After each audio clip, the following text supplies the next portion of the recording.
What is happening with you, YouTube? It's your man King Howie back with another video. And shout out to KDG, man, for dropping a video on this situation. And let's get into it, man. Let's get into it. In order to progress in the future, we must revisit the past. Let's take it back to 2014, where head coach at the time, Mike Pettine, and offensive coordinator Klye Shanahan were teamed up as a tandem coach situation for the Cleveland Browns.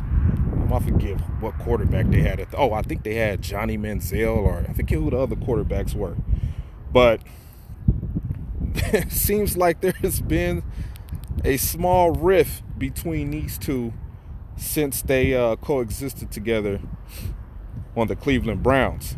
KDG, like I said, shout out to him. He just dropped a video of one of the players who played on that 2014 team, explained how Klye Shanahan had a chance to get back at Mike Pettine.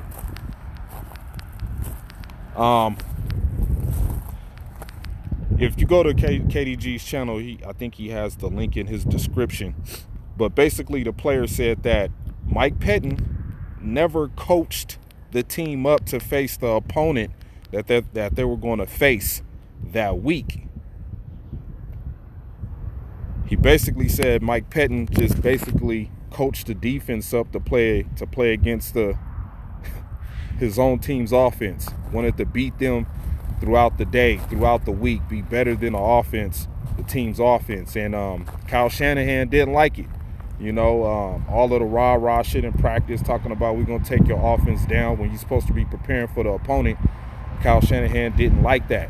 And that's pretty much what you probably seen in the Green Bay Packers versus the 49ers, both times we played them this following season. And there were reports that came out in a preseason stating that, this offense can't get going in practice. The defense is winning the day in practice against the offense. And that explains pretty much everything. Klye Shanahan wound up resigning as offensive coordinator from the Browns, and he went on to be with the Atlanta Falcons. And we know what happened with Mike Pettine. He got fired, and now he's with the Packers. So playing those two games, you could see, Klye Shanahan was wanting to get his licks back at Mike Pettine for, I don't want to say bad treatment, but just how he coached the team, basically. There's a video out there, if you guys haven't seen it, with Klye Shanahan and Mike Pettine on the sideline for the Cleveland Browns. And Mike Pettine is basically telling Klye Shanahan to run the ball. Klye Shanahan turns at Mike Pettine, and he kind of gives him a look like, dude, I'm the offensive coordinator. I'm going to run the offense the way I want to run it. Then Mike Pettine kind of sensed that from the look that Klye Shanahan gave him and said, you know what? I trust you. You call the play you want to call. And instead of running the ball, Klye Shanahan threw the ball, told the offense to throw the ball, and they scored a touchdown. So I get it, Klye Shanahan. This was get back at Mike Pettine. I'm pretty sure Matt LaFleur knows all about this whole situation between the two.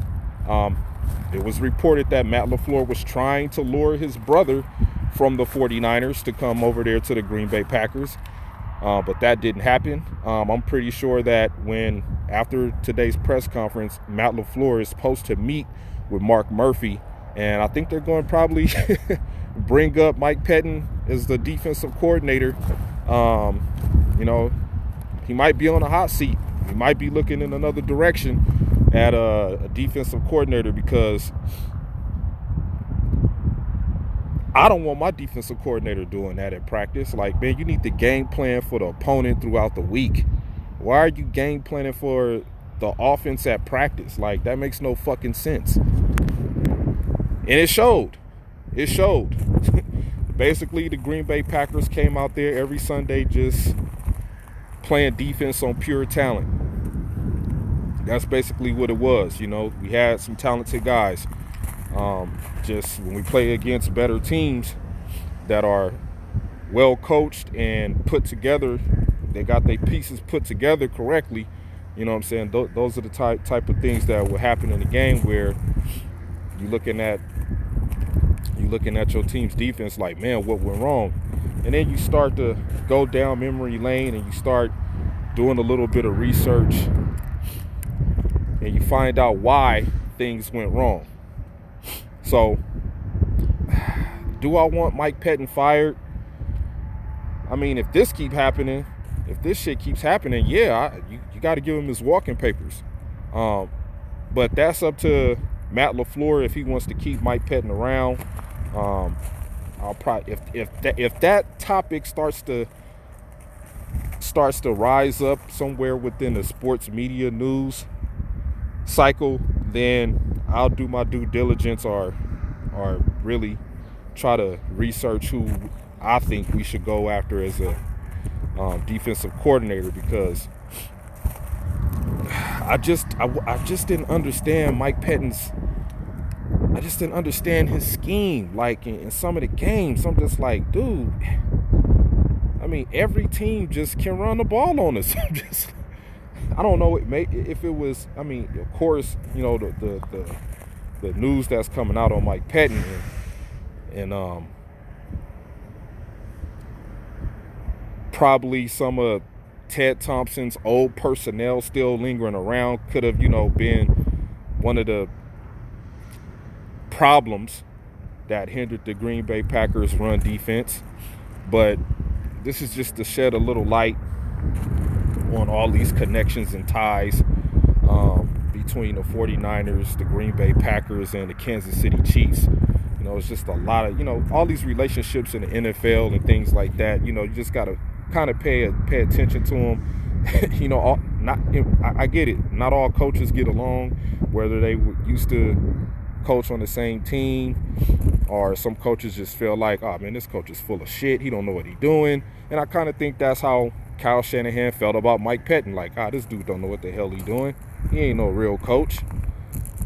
And that explains it when you become head coach of the Cleveland Browns. Obviously, they don't know what the hell they doing at hiring the head coach. So I don't know, man. Green Bay Packers might have to, go back upstairs and do some thinking and figure out if Mike Pettine is going to be the guy they want to roll with next season or in the near future. But to me,